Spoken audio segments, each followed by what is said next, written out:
Man, I tell you what, I used to do Mother's Day. I've been a pastor for 43 years. I would say for 35 years, I did a Mother's Day message every year. But then, I gotta tell you, there was a shift in society. And so when I would do a Mother's Day message, for example, all the single ladies would send me emails and saying, I'm not coming to church on Mother's Day anymore because I felt out of place because I wasn't a mother. And then I would get emails from ladies that couldn't have children. And they let me know I'm not coming anymore because it was hurtful to be there and I wish I could be a mother, but I wasn't able to conceive. And then I got emails from people who had lost their moms. Say, it was just so hard to be there. I probably won't come on Mother's Day anymore. And then there was people that had bad moms. They're like, man, I can't come to church on Mother's Day. I had such a bad mom. So I decided one year, okay, I'm not going to speak about mothers on Mother's Day anymore. I'm getting a message here. So one year I said, I'm going to teach on Deborah, the judge out of the Old Testament, and I'm just going to talk to all women about how God has empowered all women to be influential, to make a change, not just in their home, but in the world. And then I got emails saying, who are you as a man to sit up there and tell women how to be empowered? And so I decided that women, it's just too dangerous to give a Mother's Day message. And so I don't do that. Now, dads, man, I'll give a Father's Day message in a heartbeat because you can just beat the men up on Father's Day, right? And they're like, yeah, bring it on. I deserve everything you're saying, right? You get no bad emails on fathers. But mothers, you can praise them and you can still get in trouble. So I'm not giving a Mother's Day message this week. If you're disappointed, I'm sorry, but listen, what could be more appropriate than talking about the commandment, thou shalt not murder, okay? So that's what we're gonna be, at least they both start with them. So we're gonna continue our series, 10, it is based on the 10 commandments. We're finding out there's a principle behind each one of these commandments. And I do believe the principle this weekend, I think it really ties into moms because the principle behind it is forgiveness. And we were just having this conversation with no one is more forgiving than a mom. It's just something in their DNA. It's the way that they are wired. There's just something about forgiveness. So that's what we're talking about. Now, the commandment is you shall not murder. And let me just say this right off the bat. The Hebrew word that's translated murder here, it means a wrongful death. And I point that out because there's another Hebrew word in the Old Testament that's translated kill. That word is different than what we're looking at this weekend. The Hebrew word that's translated kill has to do with things like capital punishment, self-defense, war, for example. Anytime I preach on thou shalt not murder, everybody brings up, should we go to war? Should we not go to war? That's a different word. It's used in different places in the Bible. The Bible addresses that. This weekend, we're talking about the wrongful killing of another human being. We're talking about murder. And again, we're going to see the relationship principle behind this is forgiveness. And the reason I'm addressing forgiveness is because I believe that only forgiveness can guarantee us that we don't break this commandment, this unconditional ability to forgive people in our life. It's the only guarantee that we'll never go there. Now, let me just say this. I'm not all that concerned that some of you are going to go out of here and literally murder someone. Although I will tell you, I've had 2 murders take place as a pastor.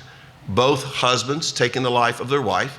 The first one actually helped me design the Raleigh kitchen when we built the Raleigh building. He was very involved. They kind of drifted away. And then one day, not sure exactly what happened, he shot his wife and killed her, then shot himself to make it look like she shot him first, and then he shot her in self-defense. The police saw right through that, and he will spend the rest of his life in prison. Another one, it was a couple. Now think about this. They used to sit behind me almost every Saturday night at the 4:15 service. I bet you 8 out of 10 weekends they sat behind me. But something happened. And one day she came home, she parked in the driveway, he met her, walked out on the front porch, shot her 6 times, and then sat down, called 911 and waited for the police to come and take him away. And he was spent, you say, how in the world does that possibly happen? See, I'm not too worried that that's gonna happen to you. But what we are gonna talk about is the fact that nobody just wakes up one morning and decides, you know what? I think I'll go murder somebody today.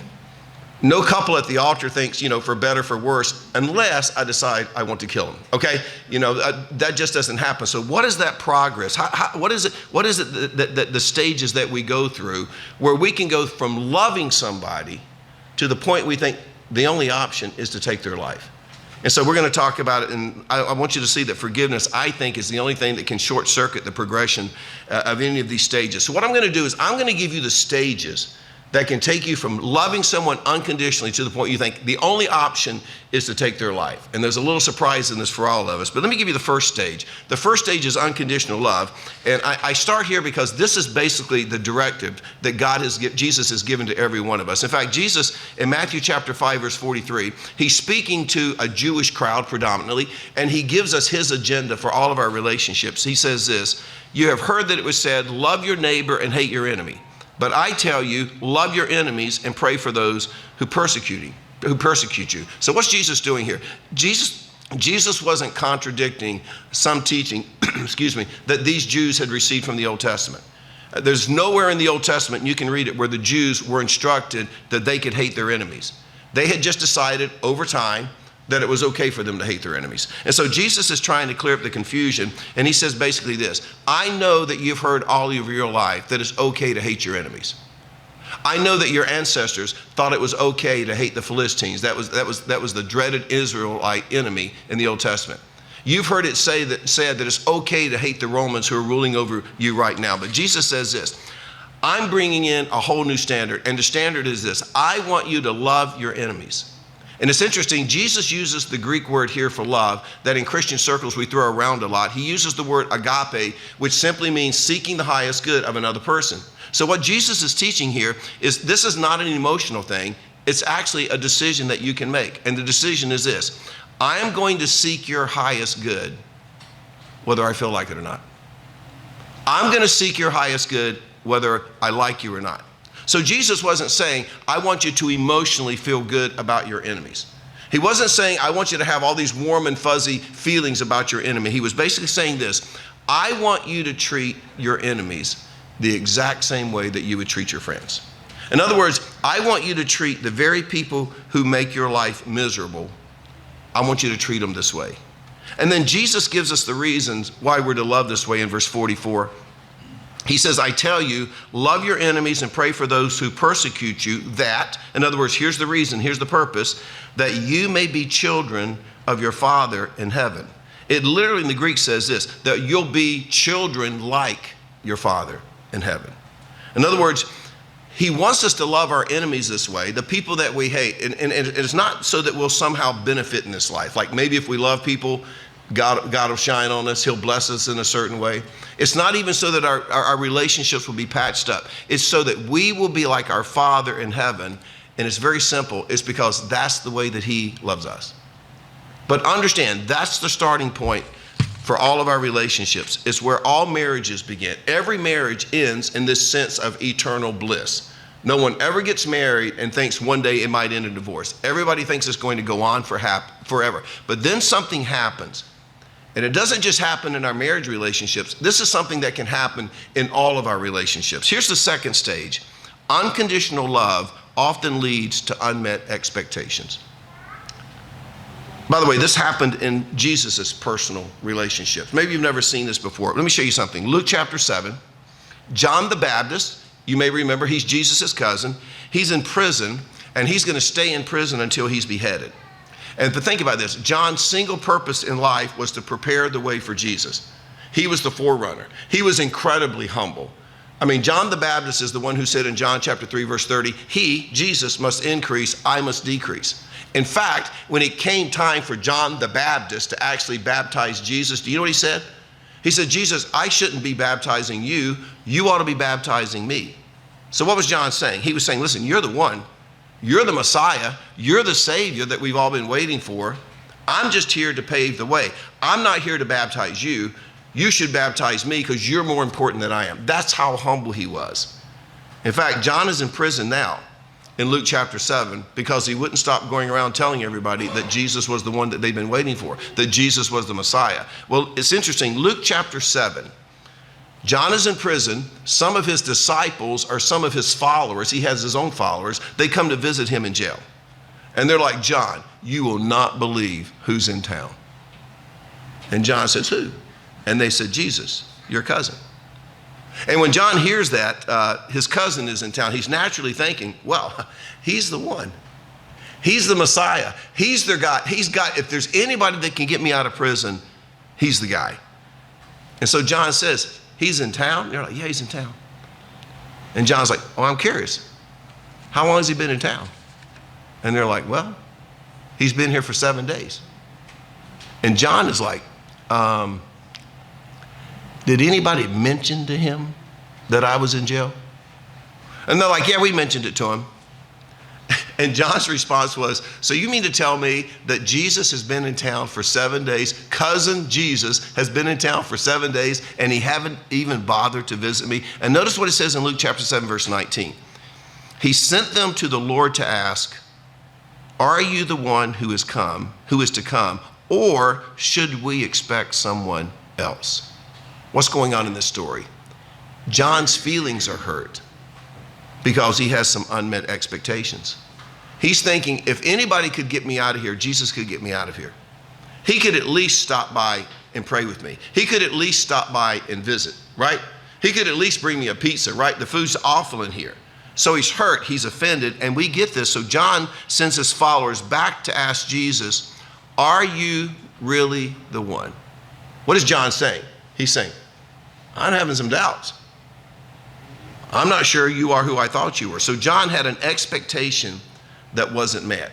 So understand, unconditional love leads to unmet expectations. Here's the third stage. Unmet expectation often leads to unresolved offenses. That could be true in any relationship. It could be true in your marriage as you sit here today. Let me show you. Luke chapter 7, verse 22. So he, Jesus, replied to the messengers. Remember, John sent these messengers. You go back and report to John what you have seen and heard. The blind receive sight, the lame walk, those who have leprosy are cleansed, the deaf hear, the dead are raised, the good news is proclaimed to the poor. Verse 23, blessed is anyone who does not stumble on account of me. Look at that. Blessed is anyone who doesn't stumble on account of me. That's Jesus' way of saying, blessed is anyone who doesn't get offended. Blessed is anyone who doesn't get his feelings hurt because of me. My point is simply this. Unmet expectations naturally create offenses in our relationship. I mean, I've had several of those this week where there were certain expectations I had in a relationship and those expectations weren't met. And all of a sudden, you're hurt. There's an offense. You feel like, I need to say something about this. I need to respond. See, John had the expectation that Jesus would come and get him out of jail, or at least he would come visit him. And when that expectation wasn't met, when Jesus never showed up, it created an offense. Now, let's be honest. It's the exact same way that it works in our life. When we get married, there are certain expectations we have of that marriage relationship. And when those expectations aren't met, what happens? We get offended. We have friendships. And we just assume with our friends, especially our best friends, that they're going to be loyal, that they're going to be faithful. We just assume they're always going to be there when we need them. But what happens when those expectations aren't met? We get offended. We have expectations for the boss or the employer that we work for. They're going to treat us fairly. They're going to recognize our hard work. But a promotion becomes available. You don't get it. You get passed over. And as a result, we're offended. Have you ever done this? Have you ever wanted to buy a gift for someone? And you searched high and low for the gift, just the right gift. You even sacrifice financially to get the gift. And you cannot wait. If you're like me, you can't wait to give the gift, because what are you excited about? You're excited to see their reaction when you give them this incredible gift. And you finally give it to them. And they're like, oh, thanks. And you get in the car afterwards. I can't believe that's how they respond. I'll tell you what, I thought they would be jumping around and hugging me. And that's the best. See, we get offended. See, we do this. It's amazing how we can get easily offended. So understand, unmet expectations cause us to be offended. Now, I want you to stop right now and think of a relationship right now where you had an expectation and somebody dropped the ball. Somebody didn't respond the way you thought they were going to respond, and there's an offense going on. Fourth stage, unresolved offenses often lead to unbridled anger. For example, the first murder in the Bible was the result of anger. It's the story of Cain and Abel. It says in Genesis chapter 4, verse 3, in the course of time, Cain brought some of the fruits of the soil as an offering to the Lord, and Abel also brought an offering, fat portions from some of the firstborn, key word here, the firstborn of his flock. The Lord looked with favor on Abel and his offering, but on Cain and his offering, he did not look with favor. So Cain was very, what's the word? Angry, and his face was downcast. Drop down to verse 8, Genesis chapter 4. Now Cain said to his brother Abel, let's go out to the field. While they were in the field, Cain attacked his brother Abel and killed him. But what I want you to notice, it all begins with anger. Now let me just say something about anger. Anger is a God-given emotion. In fact, we're even told there are times in Scripture where God gets angry. So it's a God-given emotion, which means this: we can be angry, but here's the catch. Even when we're angry, no matter how every reason in the world to be angry, we can't sin. In fact, this is what Paul said in Ephesians 4:26. In your anger, do not sin. In other words, it's okay to be angry because there are just some times in your life you don't have any other choice other than to be angry. And I'll just say this, Paul maybe was no great psychologist, but you know what? On this topic, he had a great insight. So this is what he says. Hey, listen, go ahead and feel angry. If you've been hurt, go ahead and feel angry because you can't really control how you feel anyway. In other words, it's okay to feel anything, even anger. But here's the key. That doesn't make it okay to do anything. It's okay to be angry, but you can't sin. In other words, we're never to allow our anger to control what we do, to control what we say. We should never allow our anger to determine the decisions that we make. And let's be honest, that's the tough part. And I don't know about you, but I've gotten myself into a lot of trouble because I acted out on my anger. I've sent texts that after about an hour, I had to send another text and say, I am so sorry I responded that way. That was inappropriate. Forgive me. I've said things that a day later, or maybe an hour later, I had to recontact the person and say, I am so sorry I responded that way. I got behind somebody today who did not understand that you can turn right on red. And there's not a car anywhere in sight. So I finally blew the horn. What does any other good American do when he's trying to get to church and set up on Sunday morning, right? And he began to shake his fist at me, and now I'm pointing at traffic like, are you an idiot? There's no traffic. You know, I don't know how to get hold of him, so I can't really apologize, right? But there's just sometimes we do stuff like that. I've said things I wish I could unsay. I've done things I wish I could undo. I've made decisions I wish I could have gone back and undecided. And it's because I was angry. Here's the thing. I thought I was justified in my anger, so I just assumed that I was justified in my actions. Paul says, you can't do that. You got to separate the two. There's anger, and then there's your actions. And we can't allow our anger to control what we do and what we say and what we decide. And then in Paul, and we looked at this last week, Ephesians 4:26, he gives us this great insight that helps us make sure our anger doesn't control us. Do not let the sun go down while you are still angry. And I think his point is clear. And as I said, we talked about this last week. He's saying this: don't carry around unresolved anger. Why is that? Because if you carry anger around long enough, eventually, it's going to cause you to sin. In fact, I will tell you this. Our sin potential goes through the roof when we're angry. Because eventually it's going to cause us to do something or say something or make some decision that later on we're going to wish we could undo. So understand, an unresolved offense leads to unbridled anger. What does unbridled anger lead to? Well, here's the fifth stage. Unbridled anger often leads to uncontrollable hate. Is there somebody in your life that you would say, yeah, I probably hate him? And on the surface, you would say you have every reason to hate him. Let me show you something. You can see this in the familiar story of Joseph, Genesis chapter 37, verse 4. When his brothers, and that's a reference to Joseph's 11 brothers, saw that their father loved him, Joseph, more than any of them, what? They hated him. And they could not speak a kind word to him. Joseph had a dream, And when he told it to his brother, they hated him all the more. Look down at chapter 37 of Genesis, verse 17. So Joseph went after his brothers and found them near Dothan. This is when the dad sent him out to check on him. But they saw him in the distance, and before he reached them, they plotted to kill him. Now, why did they plot to kill him? Why did they plot to murder him? It tells us right there in the story, they hated him. In other words, there was cause. There was intent, there was malice. You can see it in the law, in the Old Testament law. Deuteronomy chapter 19, verse 11.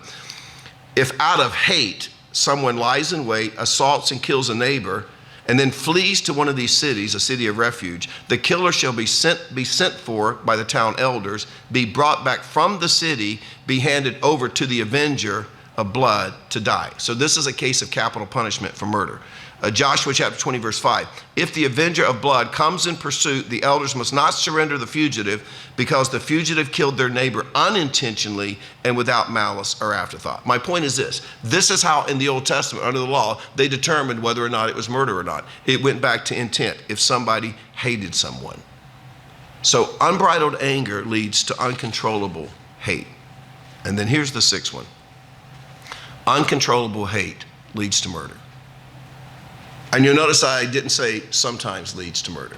Uncontrollable hate leads to murder. And I know what some of you are thinking. I don't care how much I hate somebody, I would never murder them. I mean, you're a lover, not a fighter, right? In fact, when you go fishing, you practice catch and release. You don't even want to hurt a fish. You're like, I am never going to murder anyone. Well, it might be too late. Because 1 John 3:15 says, anyone who hates a brother or sister is a murderer. Ouch.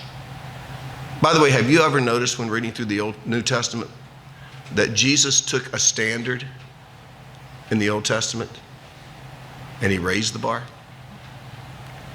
We often think, I am so glad I don't live under the law anymore. Are you kidding me? Jesus said, forget murdering. If you hate, we're raising the bar. Forget committing adultery. Do you lust? We're raising the bar. He's taking us to a higher standard. That's why when people say, well, tithe was an Old Testament thing. I'm like, you don't even know what Jesus went on to say about giving in the New Testament. He's talking about now give not because you have to, but because you can, and out of generosity. He always raised the bar. But 1 John 3:15 says, if you hate somebody, you know what? Too late. You're a murderer. So here's the question. What is the only thing that can short circuit this process, forget murdering someone, so that we don't even get to that stage of we just absolutely hate someone? And I'll tell you how you know if that's true.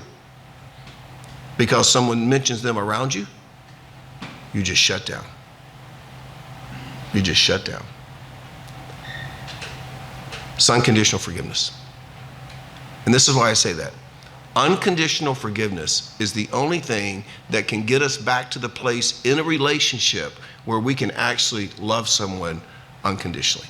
Let me go back to where we started, Matthew chapter 5, verse 43, with what Jesus said.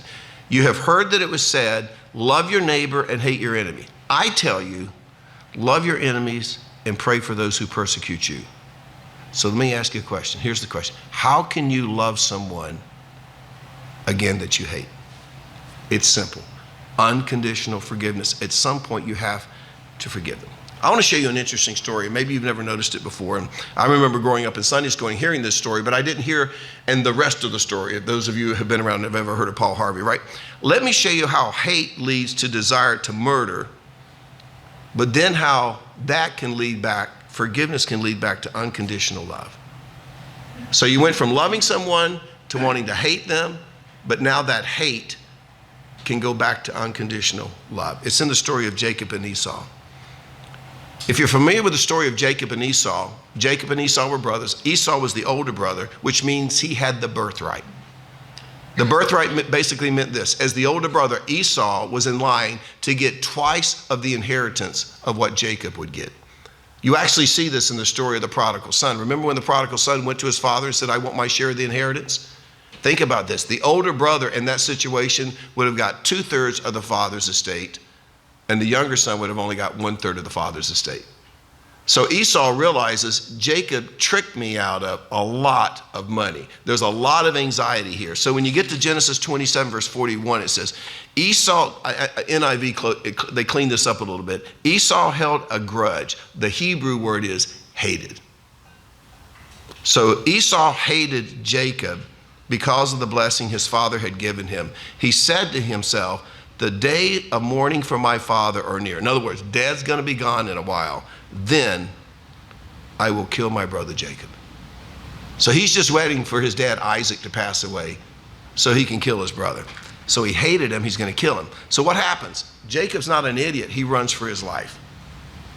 Now I want to show you how forgiveness can lead from hate back to love. 20 years go by.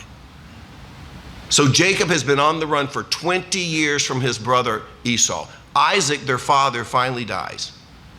And when Jacob gets word that his father had died, he decided, you know what? I'm going to take my chances and go home after 20 years. And so Jacob, he returns home. And as he was approaching the homestead, as he's making his way up this long driveway to the house he grew up in, it says in Genesis 33, verse 1, that Jacob looked up and there was Esau coming with his 400 men. Now let me ask you a question. What would you think if you knew you ripped off your brother from his inheritance? You knew he hated you. You knew that he was sworn to kill you. And you look up the driveway and here he comes in a full gallop with 400 of his men. You know what you're thinking? You know, this is it. I took my chances, this is it. But watch what happens. Genesis 33, verse 4. Esau ran to meet Jacob and embraced him. He threw his arms around his neck and kissed him, and they wept. Can you imagine that scene? He embraced him, he threw his arms around him, and they wept. How does Esau go from hating Jacob and wanting to murder him to loving him, embracing him? In fact, the Hebrew word is kissing him. It's because at some point, during that 20-year separation of these two brothers, at some point, Esau had forgiven him.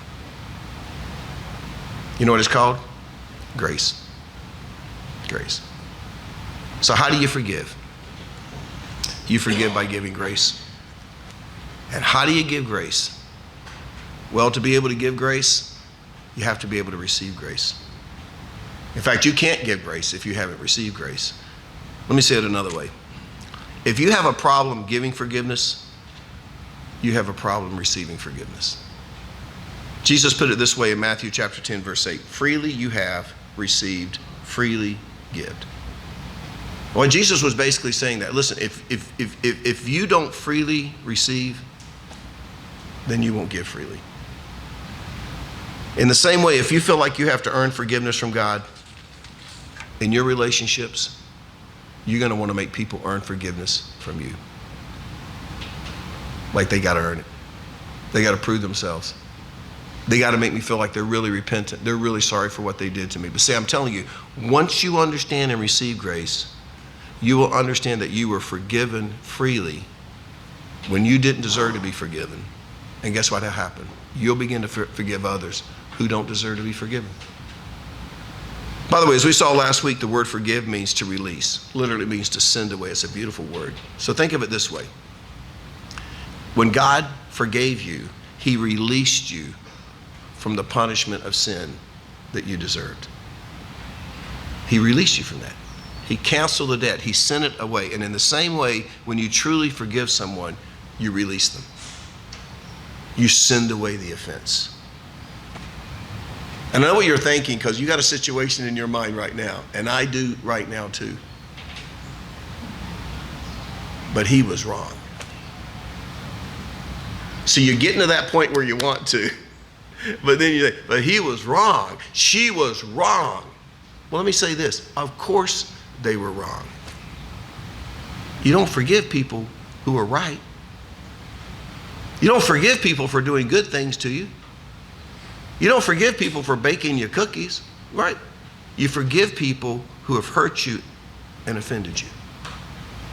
Now, as I said at the beginning, I'm not all that concerned that any of you are going to go out and commit literal murder.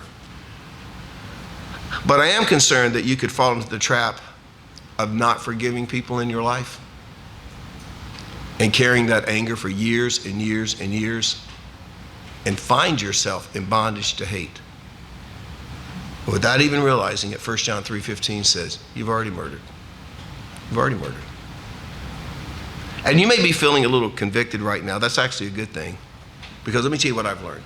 When the Holy Spirit convicts us, when he really convicts us, you know what he does?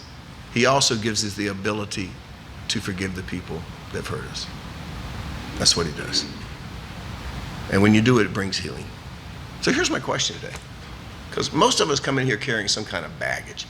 And maybe Mother's Day has brought that more to light than ever. So let me just ask you, do you want to be healed of that? Think of that painful situation that you've been through that stirred up all that anger and all that hate, and you've been carrying it, you've been shackled to it for years. You drag it everywhere you go. You drag it into the marketplace. You drag it into all your relationships. Do you really want to be free of it? This is what I'll leave you with. You do your part and forgive. God will do his part and heal you.